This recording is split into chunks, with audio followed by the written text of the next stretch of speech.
Hello and welcome to the Gooner Talk, back again with you guys for another episode of our Raw Reaction series, joining you at 8 a.m. back with you after a day's hiatus. I can only say sorry that I wasn't available yesterday. I've not been in the best of health, as many of you know, and thank you for all of the kind messages that you've sent through. So you're going to have to bear with me. I'm also not at home, hence why you're seeing me in unfamiliar surroundings. So forgive again for that. If you could drop a like on the video, that'd be great, and subscribe to the channel as well. We've got lots to talk through. It's not going to be the longest show in the world because, I'm not on top form, so I can't promise I'll be sticking around as the usual half an hour. But we're going to try and get through as many of our stories as we can, and hopefully even take some questions at the end. If you hear some sniffles and me needing to take a drink again, I can only apologise, but it is necessary. So let's kick off as also by telling you to go and subscribe to the Arsenal Way. They'll be live over there at 10 a.m. There's also some really good interviews and discussions going on around Fabio Vieira, which we'll come on to in a little bit, but there's a lot more on him to come on the Arsenal Way as well. We kick off, though, with a story about Lucas Torreira. As we know, he won't be returning to Fiorentina next season. What he will be doing is probably moving back to Italy. Both Roma and Lazio have spoken to the Uruguayan international. They both are interested in taking him on for next season, probably permanently. Arsenal are only interested in doing a permanent deal. They don't have any interest in doing a loan deal whatsoever. He's only got the year left on his contract, so it would make complete sense. They want to get him onto a long-term contract and a long-term sale. But you can expect probably to see Torreira move on, but it might be until the end of the window rather than specifically earlier on. I expect this is one that's going to drag on throughout the season. Nuno Tavares could yet leave Arsenal this summer. Interestingly, Atalanta have been linked with quite a significant move for the fullback. He was linked with 40 million euros, which, when you consider we bought him for 7 million, that would be quite the profit. If Arsenal were to get anywhere close to that, I don't think he'll go anywhere near that. But that is the report from Italy, specifically claiming 40 million euros is what Arsenal would be asking for. I think if Arsenal can double their money on Tavares, they'll be happy with that. But they'll be looking to try and get as maximum profit as feasibly possible as we try and change the way in which we look at the way in which we're selling and loaning players, because we've obviously lost so much money on these types of players, letting them go so early on in their careers.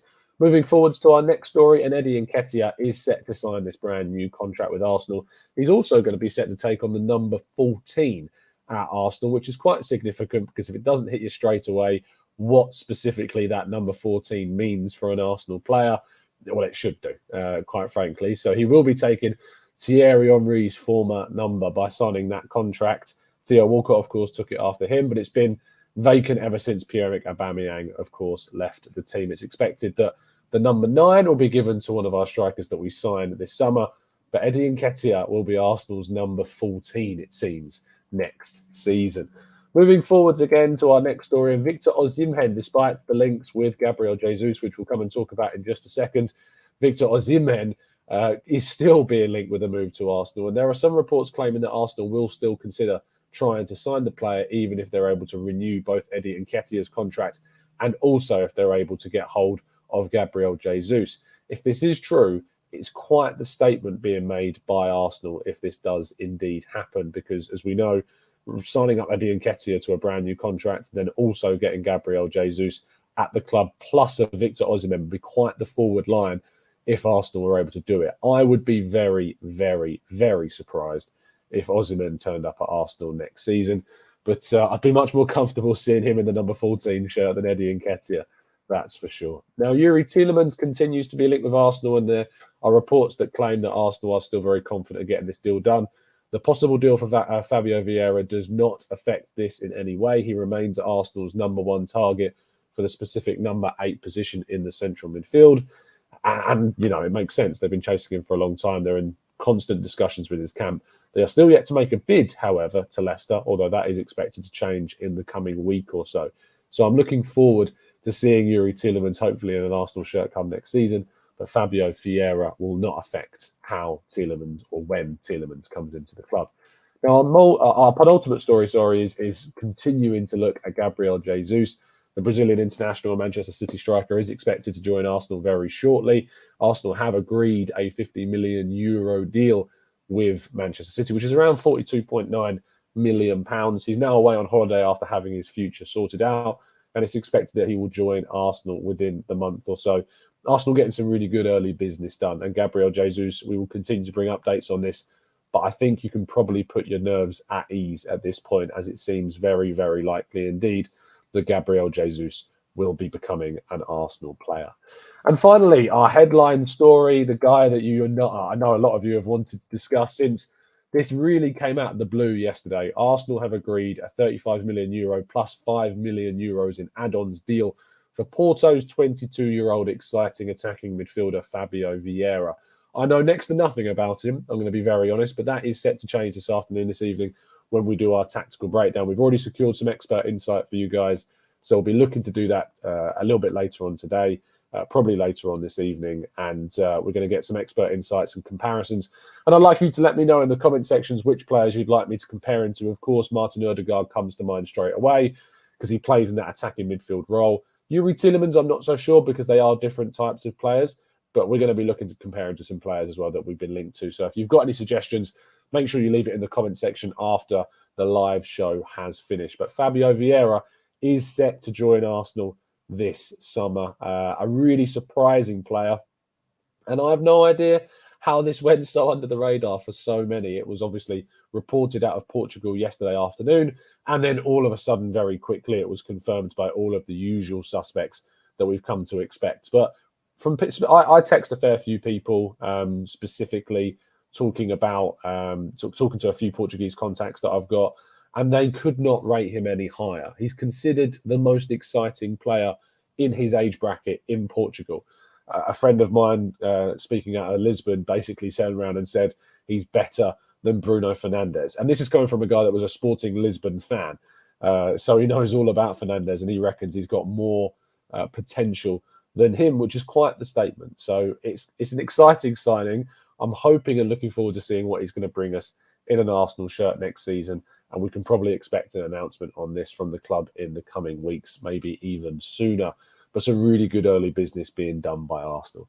And that completes today's stories. We are going to take a few of your questions. Again, apologies for those that have joined late. Apologies that there was no show yesterday. I'm still not 100% well at all, and I am currently away at the moment. So do forgive me for that. Do drop a like on the video and subscribe to the channel if you haven't done so already. We'll take some questions after this short break.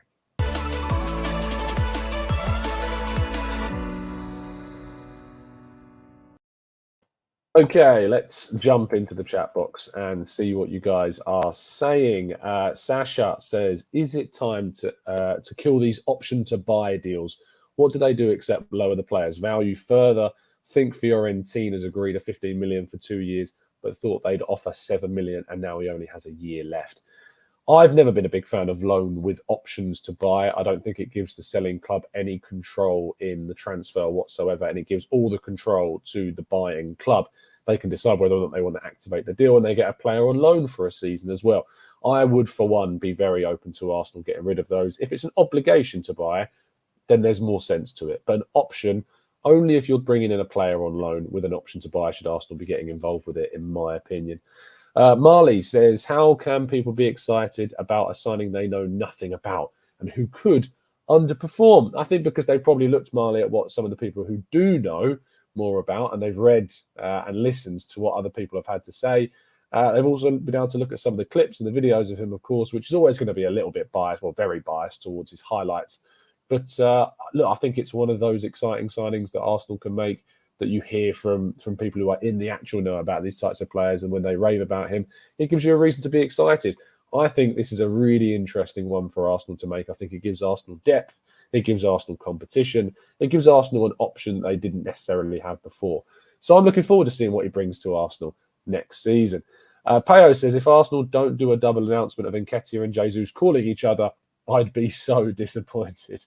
Biella says, who's your choice as Partey backup? I don't think we're going to be signing a Partey backup. I think Arsenal have got a lot of options in that position already. You've got Partey, Xhaka, Lokonga, El Neni can all play in that role. I don't think we're going to be signing anyone in that position. So I don't think you should get your hopes up if that is what you're hoping to see Arsenal do this summer. That said, I didn't think we'd be going for another attacking midfielder on top of a Yuri Tielemans. So who knows? We'll have to wait and see if anything changes. Daniel says, does it show that what Edu and Arteta wants to do is not made fully public? The Gabriel Jesus links were probably more from the City reporters.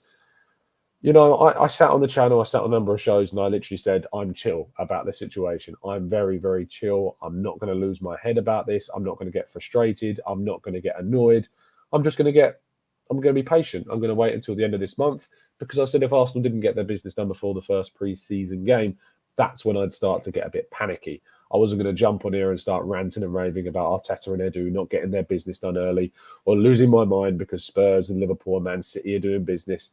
I was confident that Arsenal would do some early deals, and that seems to be what's happening. And I think that Edu and Arteta obviously want to do as much of this behind the scenes as feasibly possible, so that we only find out about these at the last minute. Obviously, Spurs were very interested in Fabio Vieira as well, and Arsenal wanted to keep this deal on the down low, on the quiet, as much as they could, and they definitely succeeded with that. Ronald says, top target next summer. If we get Champions League, I say Osimhen or Nkunku. If Nkunku's still at RB Leipzig next season, obviously that would be one that we have to try and go for. Lynn says, Tom, if this player is a surprise to you, do you think there could be a couple more? Absolutely. I think that this is the type of signing that gives you that encouragement that we don't necessarily know or get hinted at all of the possible deals that could get done this season. And I'm hoping to see that happen significantly more than what we have done. Mohammed says, Tom, does this affect the Tielemans deal? No, as far as we're aware, it does not affect Arsenal's chase of Yuri Tielemans, and the club are still very confident of trying to get that deal done. Jasper says, can you take a look at the fact that Fabio has apparently played right wing, left wing, cam, and left back? Want to see if he's really this versatile. It's something that we'll certainly be looking into in this evening's tactical breakdown show. Matthew says, Tom, I know some Arsenal fans now gleefully expect Xhaka to leave. I think we need to keep him on top of new signings. I agree with you, Matthew. The idea of strengthening your squad is different to replacing players in the squad. If Arsenal want to compete upon all the competitions we've got, and there's 4 of them next season, we need to make sure that we've got a very deep and quality squad. You don't do that by taking one player out and bringing one player in. You strengthen by adding quality. Sure, you can move some players on, and we probably will do that this summer. But Xhaka's not a player I'm looking for Arsenal to move on this season. He will still be an asset for us, that's for sure. Hector says, give us a realistic window for my football manager save. I think what's realistic is to expect Arsenal, to, as I said before, to spend a similar amount to what they spent last summer. The 150 million mark, I think, is a realistic expectation. And that will obviously encompass the 2 midfielders, 2 strikers, a versatile fullback, the goalkeeper that we've already been linked to, and possibly a wide forward on top of that as well. But we're going to have to wait and see, because we're still being linked with several forwards like Osimhen, even though it looks like we're going to get done that striker situation as well. Thank you to the over 1,200 of you that are tuning into the show live. Apologies, it's not the most professional show in the world doing it from a hotel room whilst I'm pretty darn ill, but I do appreciate you doing that. So if you could drop a like on the video and subscribe to the channel. We actually hit 33,000 subscribers yesterday as well, so a massive thank you to everyone that's continued to help support the channel and has sent some very nice messages through, even when I haven't been able to do the shows as well. So thank you, everybody, for that. Chris says, morning, Tom. Watch every morning show, but always driving, so never get a chance to chat. Keep up the awesome work, up the Gunners. Thanks, Chris. Much appreciate that. Adriano says, Arsenal and Porto fan here. He's a top addition. He can play everywhere. Right wing, cam, left wing, second striker. It gives a lot of options to play in a dynamic way. And that's the thing. I don't think you could... I'd be surprised if there's anyone complaining about bringing in a player that we've already got players in the same positions, because we know that we need to strengthen. We know that we need to add more options. We know that we need to be able to rotate and give Saka a rest and give Ødegaard a rest and give Martinelli a rest, and also bring in plenty of quality at the same time. I would struggle to see anyone criticising us bringing in a player and going, I don't know where he's going to play, because he's a player that is very versatile, as we clearly can see. And he's going to give Arsenal plenty of options when we look to kind of challenge in several different positions and competitions next year. Parv says, hi, Tom. How is the Yuri Tielemans deal advanced and we haven't even bid yet? Could you please explain this? I think the term advanced is subjective. You know, it could be advanced in terms of talks with the player. But for me, a deal has to be advanced once you've made a bid and once both kind of parts of a possible transfer are completed. If you consider the deal in three senses. You've got the two clubs and you've got the player. The club that wants to buy that player has obviously got to agree in a deal with the club and has got to agree in a deal with the player. And if you've only got one of those two, which in this case it seems the player is very open to joining Arsenal, but Arsenal haven't yet agreed a deal with Leicester, I would personally not describe that as advanced. It's opinion-based and it's subjective. I don't think you should be losing your mind over that criticism either. Adnan says, hey, Tom, I think we should not panic as clubs do deals in silence. So let's see at the end of the season or the window, all other things and speculations. Remember Sol Campbell and Mesut Ozil? Absolutely. But the thing is, for this window, Arsenal definitely need to try and get their business done before that first pre-season game on the 8th of July.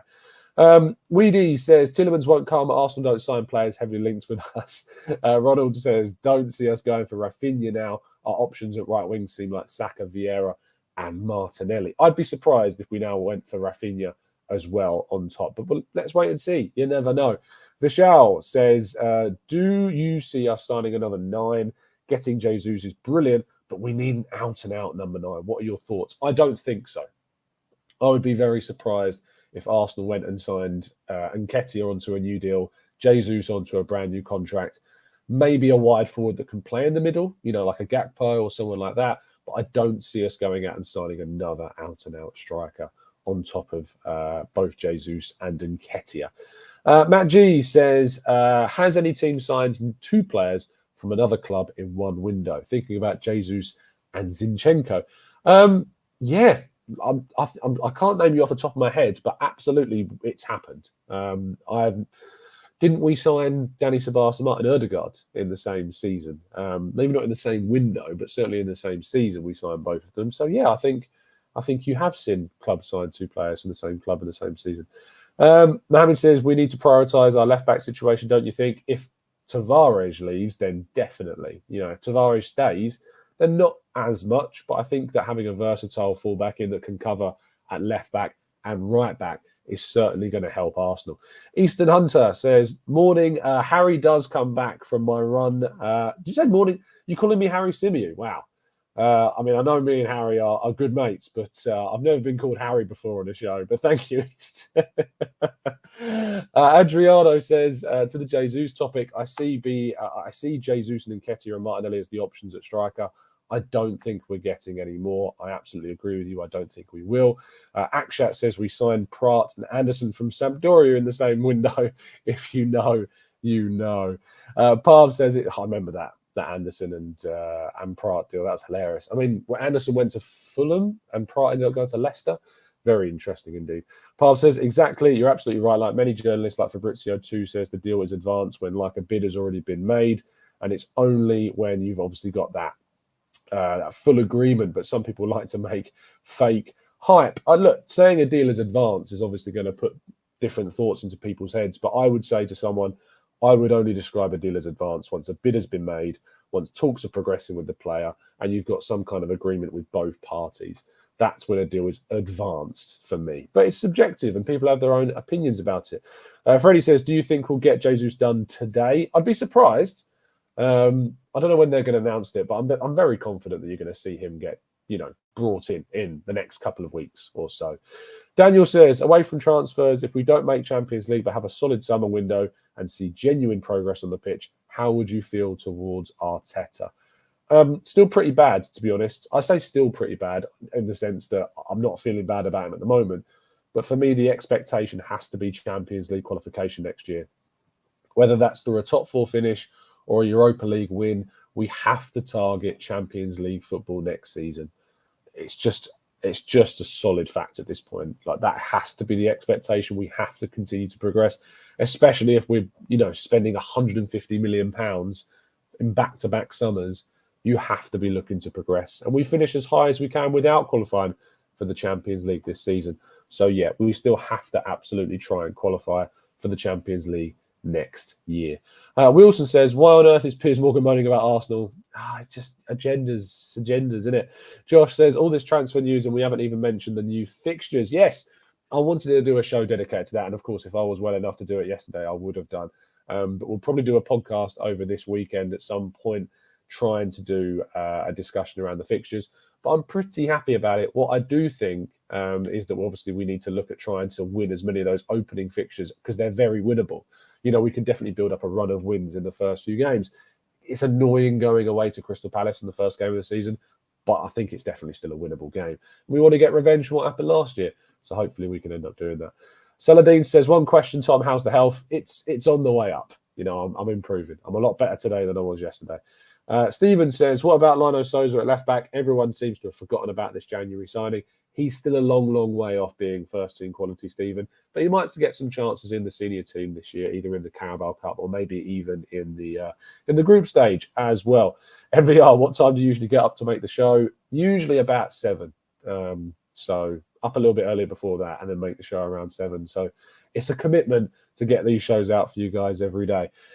We are going to wrap things up there. Thank you so much for tuning in. There's nearly only 1,400 of you listening to this. Thank you so much for the support. Again, sorry for sounding so awful today and that you don't have the usual surroundings as well. If you could drop a like on the video, I'd really appreciate it. I'm hoping to bring you a tactical breakdown on Fabio Vieira a little bit later on today. And then we'll be back tomorrow morning with another 8 a.m. show. As always, we do these every single day as much as we can. To keep you updated with all the latest Arsenal news. Do drop a like on the video, subscribe to the channel if you're new, and as always, up the Arsenal.